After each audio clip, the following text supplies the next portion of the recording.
Imagine convincing some of the smartest investors in the world to give you billions of dollars. Not because you invented groundbreaking technology, but because you told them a story they couldn't stop believing. That is exactly what Adam Neumann did.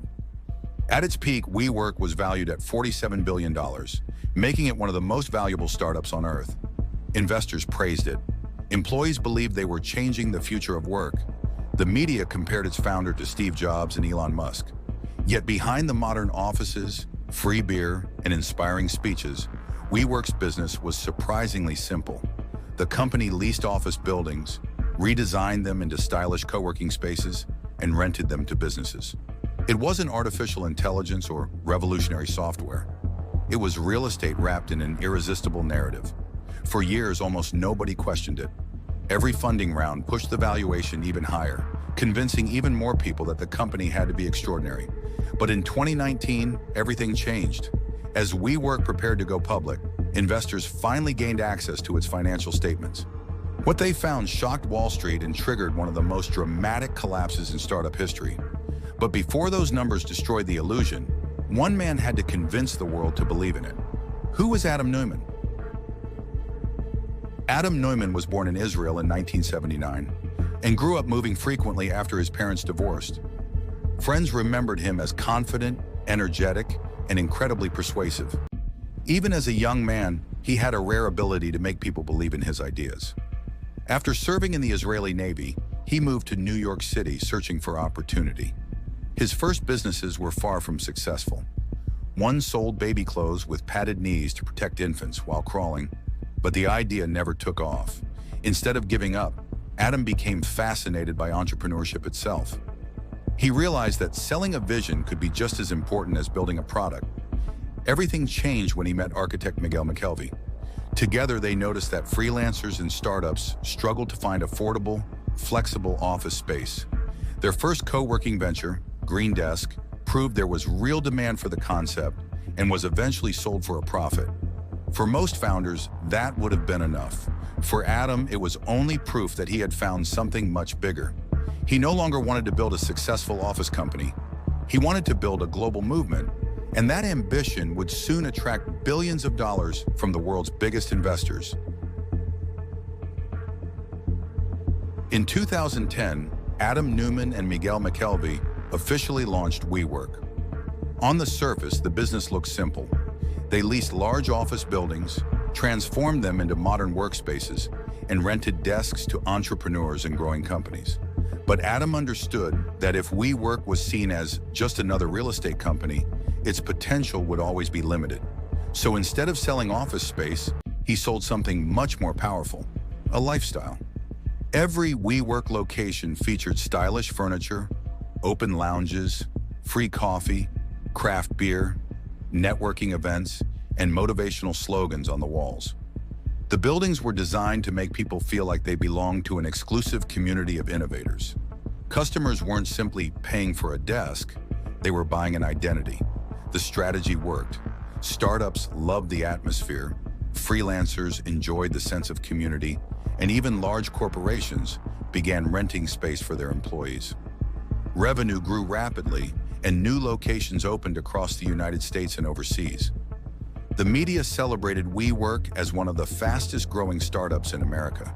But Adam wasn't satisfied with becoming the biggest co-working company in the world. He wanted something even greater.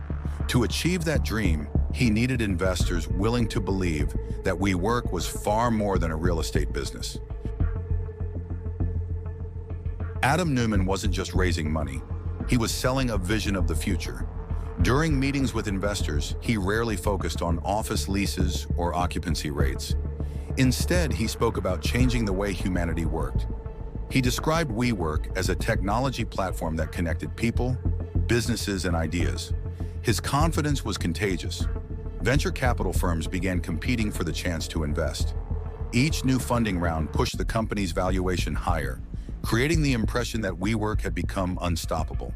The rising valuation attracted even more investors, who feared missing the next great startup success. It became a powerful cycle.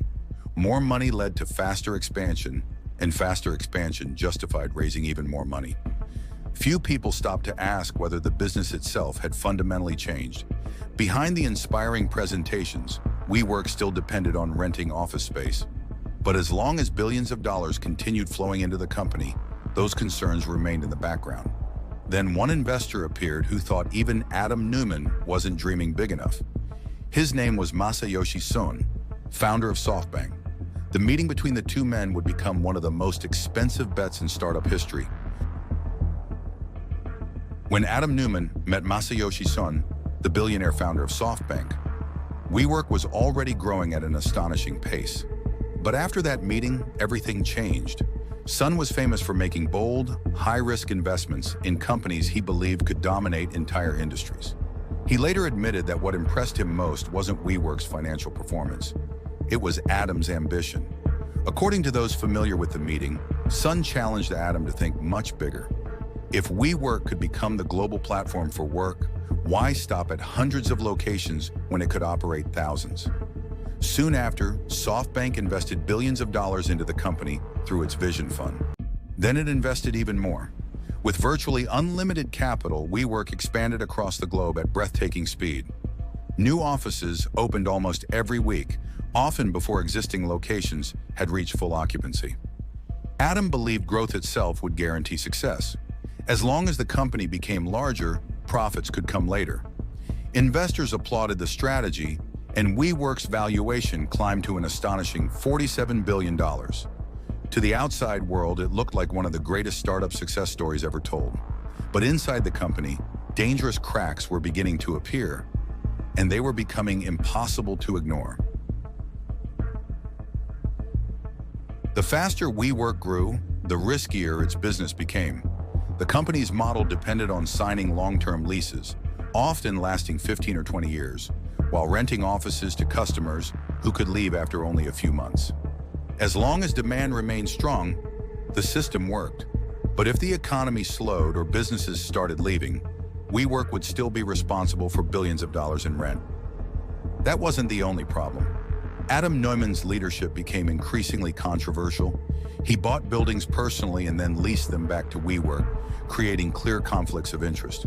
The company paid for private jets, extravagant parties, and lavish executive perks, while losing enormous amounts of money every year. Employees were encouraged to believe they were part of a world-changing mission, yet many executives privately worried that the company was expanding far too quickly. Still, few investors spoke publicly. As long as the valuation continued rising, almost everyone was willing to ignore the warning signs. But that silence would soon come to an end. In 2019, WeWork filed the documents for its long-awaited IPO, and for the first time, the entire world would finally see what had been hidden behind the company's incredible story. In August 2019, WeWork finally filed the paperwork to become a public company. For years, investors had relied on Adam Neumann's presentations and the company's explosive growth. Now, for the first time, Wall Street could examine the business in detail. What analysts found was alarming. WeWork was losing billions of dollars while generating no clear path to profitability. Its financial statements revealed a company burning cash at an extraordinary rate. Even more troubling were the governance issues. Adam held special voting shares that gave him almost complete control over the company. He had personally trademarked the word "we" and sold it to WeWork for millions of dollars before later returning the money after public criticism. Investors also discovered the real estate deals between Adam and his own company, raising serious concerns about conflicts of interest. The more analysts read, the more confidence disappeared. Suddenly, WeWork no longer looked like a revolutionary technology company. It looked exactly what critics had always suspected: an overvalued real estate business with massive financial risks.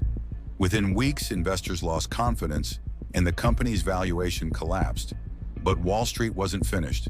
Its next target wasn't WeWork. It was Adam Neumann himself.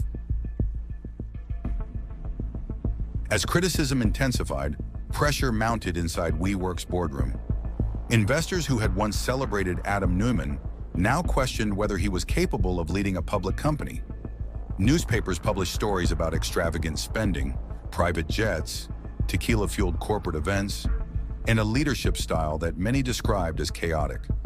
confidence evaporated almost overnight.